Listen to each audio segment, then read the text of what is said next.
자, 최근에 출간된 책인데 앞으로 3년 경제전쟁의 미래. 오건영 신한금융지주 애널리스트께서 쓰신 책입니다.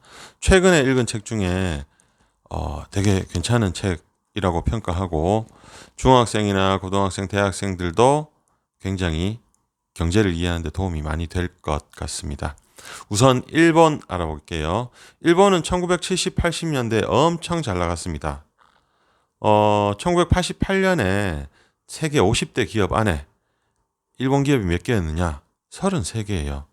1등 일본, 3등 일본, 5등 일본, 6등 일본, 7등 일본, 8등 일본, 10등 중에 2등, 4등 제외하고 전부 다 일본 회사였어요. 그때 당시 2등이 IBM, 5등이 엑슨. 그런데 1970년대에는 인플레이션 시대라고 하죠. 물가가 엄청 올라서 전 세계적으로 좀 어려웠습니다. 지금은 디플레를 전 세계적으로 걱정하는데 그때 당시는 인플레이션이 문제였습니다. 그래서 미국 연방준비제도는 1970년대 말에서 80년대 초까지 금리를 무려 20%까지 올립니다. 예를 들어서 치킨집 차린다고 1억 대출했는데 인건비 빼고 월세 빼고 뭐 마진이 한 20% 된다 치고 그중에 20%가 또 이자예요. 그럼 버틸 수 있을까?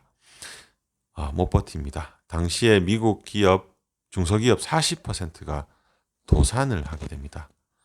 대공황 이후에 최악의 실업을 겪게 되죠. 우리 나이 좀 있는 아재들은 잘 아시는 미국 레이건 대통령이 경제를 살리기 위해서 감세 정책과 대규모 경기 부양책을 씁니다. 근데 효과가 미미해요. 안 나.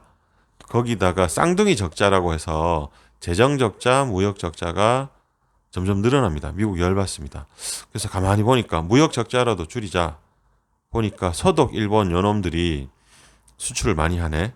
그래서 플라자 합의라고 들어보셨을 건데 1985년 9월 달에 야 서독 일본, 프랑스, 영국, 미국 한번 모이자 해서 미국이 일본아 너희들 환율이 너무 높아서 수출 너무 하는 거 아니야? 내일부터 엔화 가치 절상해라 2배로. 그러니까 일본이 하이 하고 받아들입니다. 환율이 높다. 이것은 수출이 잘 된다라는 의미고 통화 가치를 절상한다는 의미는 환율이 하락한다는 뜻입니다. 만약에 그때 당시에 일본이 싫어 하고 개겼으면 지금처럼 미중 무역 전쟁처럼 미일 무역 전쟁이 발생했을 수도 있겠죠. 실제로 그래서 일본 환율이 250에서 120으로 반토막 납니다. 전에는 1억 원치 수출하면 1억 원을 받았는데 이제 환전하니까 5천만 원밖에 안 되는 거예요. 그런데 그때 당시에 옆에서 구경만 하고 있던 대한민국이 상대적으로 수출 경쟁력이 좋아지니까 개꿀 빱니다. 1980년대 후반에 우리나라 경제가 엄청나게 성장하는데 그때 일본의 환율 엔화 가치 상승이 엔화 가치 절상이 한몫을 하게 됩니다. 근데 문제가 뭐냐면 그렇게 했는데 일본의 대미 수출 총액이 안 주는 거예요. 근데 일본은 일본대로 힘들어. 그래서 일본이 미국이 뭐라고 생각하냐면 그러면 이렇게 하자. 일본 내수가 커지면 미국 제품을 많이 사지 않을까 해서 1987년 2월에 미국이 다시 일본을 부릅니다. 서독하고 이걸 루브르 합의라고 하는데 미국이 말하죠. 야 너희들 내수 좀 키워. 환율 조절해도 잘 안 되니까 이제 환율 너희 마음대로 해. 하니까 일본이 알겠습니다. 내수 부양할게요 하고 일본이 이제 뻘짓을 하죠. 뭐냐면 보통 미국 같은 나라는 내수가 한 70%가 GDP에서 차지하는데 일본은 뭐 일본이나 우리나라 한 4, 50% 되거든요.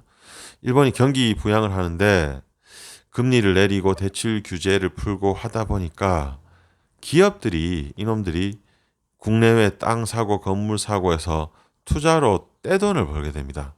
심지어 어떤 회사는 물건 팔아서 영업이익보다 부동산 시세 차익이 재무제표에 더 많은 그런 회사도 있었습니다. 당시 1억짜리 집을 살 때 대출하면 1억 2천이 나왔어요. LTV가 120%인 거죠.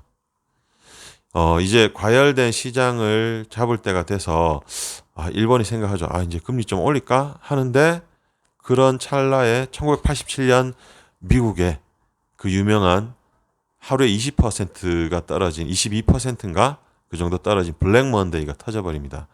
이제 전 세계에서 금리 내려야지 하니까 일본도 올리려고 하다가 못 내립니다. 그러다가 89년에 돼서야 이제 안 되겠다 싶어서 90년까지 무려 1년도 안 되게 3.5%를 인상해 버립니다. 어마어마하죠. 마지막으로 일본은 일본 경제의 심장 같은 은행의 부실 부채 문제가 있었음에도 불구하고 이걸 자꾸 미뤄요. 그래서 결국 1990년대 후반 가서야 이 부채 문제를 해결합니다. 이걸 미리 해결했으면 그렇지 않았을 건데 깔끔하게 처리 못해서 잃어버린 30년을 겪게 됩니다. 다음 한국 IMF 이전까지 한국 기업은 고성장 중이었죠. 근데 그 기업의 투자를 위해서 달러 빚을 많이 썼어요. 당시에는 미국 경제는 또 괜찮았거든요. 그래서 미국이 금리를 인상합니다. 그랬더니 국내에 있던 달러 자금들이 미국이 금리 다시 올라갔네? 우리 미국으로 가자. 갑자기 달러가 많이 빠져버리니까 우리뿐만 아니라 97년 3월에 태국, 97년 8월에 인도네시아가 휘청거립니다.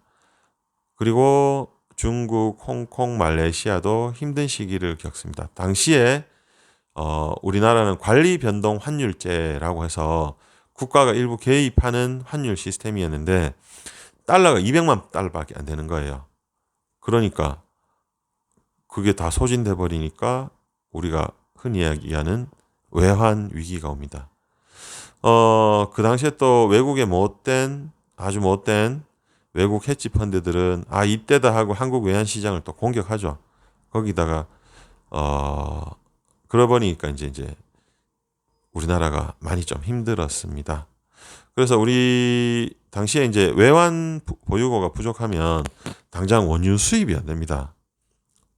기름 수입이 안 돼요. 그리고 국제 금융 시장에서 거래가 불가능해지기 때문에 아마 당시 정부 판단 근거는 IMF 도움 받을 판단 근거는 아마 이런 이유였지 않는가. 그리고 아무튼 IMF 핵심의 원인은 기업들의 과도한 대출이었는데 이제 대출을 기업들이 적게 하고 하니까 은행들이 돈 벌 게 없잖아요. 그러니까 어떻게 하느냐? 이제 가계 대출을 늘리자 해서 2000년대 초반부터 해서 현재까지 은행에서 가계 대출을 팍팍 늘립니다. 2000년도에는 한 300조 정도밖에 안 됐는데 현재는 1600조 정도 되죠. 지금 금리가 1% 오르면 이자가 16조 늘어납니다. 현재 우리나라는 기업의 투자는 실종되고 가계부채는 늘어나는 두 가지 부작용 내지는 힘든 시기를 겪고 있습니다. 자, 경기가 별로 안 좋은데 집값이 왜 오르지? 바로 이런 이유 때문입니다. 세 번째, 유럽의 재정위기. 유럽은 93년도에 12개 나라에서 EU를 만들고 99년부터 유로화를 사용하기 시작합니다. 현재는 28개국 중에 19개 나라가 유로화를 쓰는데 이 중에 독일이 우두머리 격입니다. 독일은 현재 세계 수출 2위이고 당시에 독일 상황이 어떻냐 하면 독일은 통일 이후에 상당히 재정적으로 힘들었거든요. 우리가 보통 우리의 소원은 통일하고 노래를 부르지만 현실의 통일은 경제적으로 되게 재정이 많이 들기 때문에 어려울 수밖에 없습니다. 실제로 독일 국민들이 30년 동안 월급의 5.5%를 통일세로 냈습니다. 월급 200만 원이면 사대보험 제하고 일반 세금 제하고 통일세가 11% 추가 이런 상황이었죠.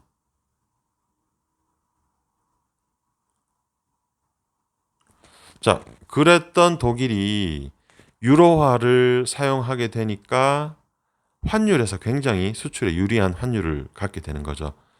요즘 표현을 하면 완전 유로화 코인을 타고 떡상하는 겁니다. 근데 문제가 뭐냐?